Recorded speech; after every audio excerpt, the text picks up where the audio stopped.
All right, let's just dive right in. For any business out there, whether you're a tiny startup or a global giant, you're facing the exact same fundamental challenge. How do you actually grow? And I mean really grow, in a world that's already so crowded. It's the multi-billion-dollar question, and we're going to break down what a great answer looks like. This question right here, this is our guiding star for today. It comes from the brilliant book Blue Ocean Strategy, and it frames everything we're about to talk about. It really boils down to this. Are you just fighting for a bigger slice of the existing pie, or are you creating a whole new pie altogether? So, to understand the solution, we've got to start with the problem. And for most businesses, that problem is where they live, in what the authors call a red ocean. Think of it as a tank full of sharks, all fighting over the same limited amount of food. Yeah, it gets bloody. You see, this is the environment that sets the standard rules for business. You're constantly trying to one-up your rivals, fighting over the same customers, competing on price, on features, you name it. A perfect example of this was the US wine industry before 2000. It was a massive market, but it was just brutally competitive. Demand was flat, and everyone was scrapping over the same sophisticated wine drinkers. In that kind of environment, profits just shrink, and real growth feels like a fantasy. So, when you're stuck in one of these red oceans, what do you do? Well, most companies pull out the same old playbook. There are basically 4 traditional strategies they use to try and get ahead in these choppy waters. Let's take a quick look at what they are. And this chart lays out that classic playbook really well. First, you've got market penetration. Think McDonald's adding breakfast to get their existing customers to come in more often. Then there's product development. Apple's whole deal, launching the iPhone, then the iPad for their loyal customers. You can also try market development, which is what Starbucks did when they took their existing store model and went global.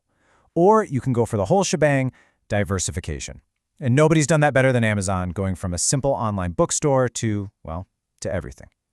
These are the standard moves in the competitive game.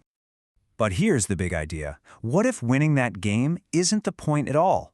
What if the goal is to create a totally new game where you're the only one playing? This is the moment we pivot.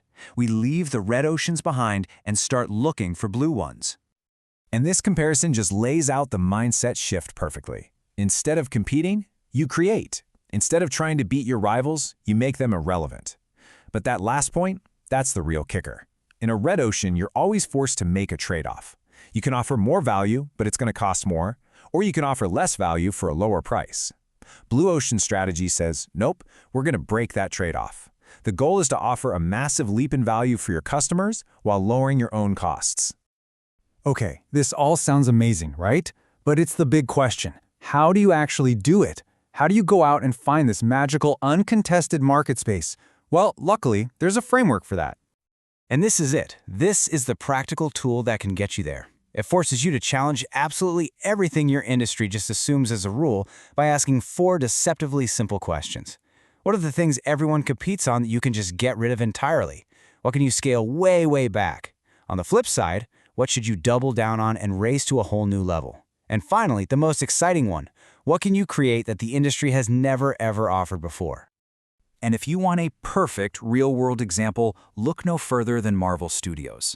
Coming out of bankruptcy, they couldn't afford A-list stars for every single role, so they just eliminated that dependency. They reduced the marketing budget needed for each individual film because every movie was basically a commercial for the next one. They then raised production values and story consistency to a level people had never seen in comic book movies. And most importantly, they created something brand new, the first ever interconnected cinematic universe. They didn't just compete, they built their own ocean, and it became the most profitable in Hollywood history. Okay, so creating an entire cinematic universe.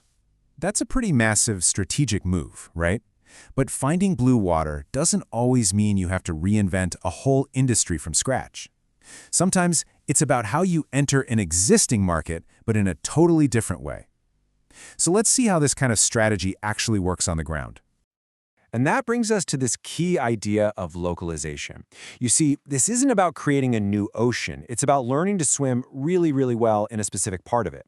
It's the secret to making a huge global brand feel personal and relevant. It's an absolutely crucial tool for that market development strategy we talked about earlier. So what does this actually look like in practice? Well, a study of big multinational companies trying to succeed in Kenya found a super clear pattern.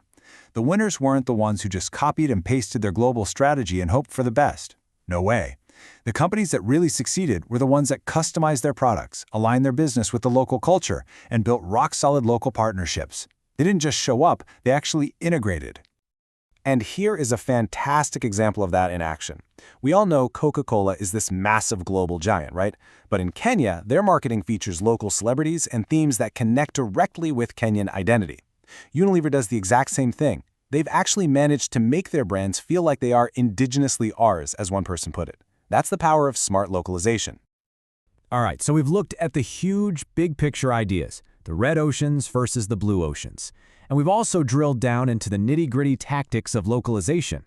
So as we bring this all together, what's the real core takeaway here? This quote from the authors really just nails it. What they're saying is that long-term success isn't about being in the right industry, and it's not even just about being a good company. History is filled with great companies that failed. What truly matters is the strategic move, that specific set of actions that reshapes the market and creates a whole new kind of value. That's what Marvel did, and that's what separates the true leaders from the followers. And that leaves us with one final thought. I want you to take a look at your own world, your job, your industry, maybe your own business, and ask yourself this: are you spending all your energy just fighting for scraps in a crowded red ocean? Or are you looking for that open blue water, getting ready to make your own strategic move?